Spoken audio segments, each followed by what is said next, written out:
لأننا صوت الحكاية، فالنهاردة هنحكي الحكاية. بطل القصة أنا وإنت وكلنا.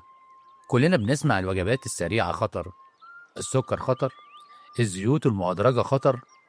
بس في نفس الوقت بتقطم حتة البيتزا وبتشرب مشروب مليان سكر ومواد حافظة وكأننا مش سامعين حاجة. بنعمل ده واحنا بنتفرج على الفيديوهات الصحة. شفت المشكلة؟ كلنا بنحب فيديوهات الجيم، بندفع اشتراك وما بنروحش. اقول لك على سر، انا كان عندي جيم في البيت وما كنتش بلعب. بنحب نتفرج على الصحة، على المكملات، على تجارب الناس، بس الحقيقة كل ده عشان ما جربناش. انا جربت وكنت مريض جدا، لكن لما غيرت عاداتي في الاكل وفي الحركة وفي التفكير ربنا شفاني بفضله. وعشان كده بقول لك، مفيش تغيير من غير ما تتحرك، مفيش نتيجة من غير ما تبني عادات جديدة. لو كنت زيي أو لسه في الطريق أو حتى وصلت، شاركنا تجربتك، يمكن كلمة منك تغير حياة حد تاني.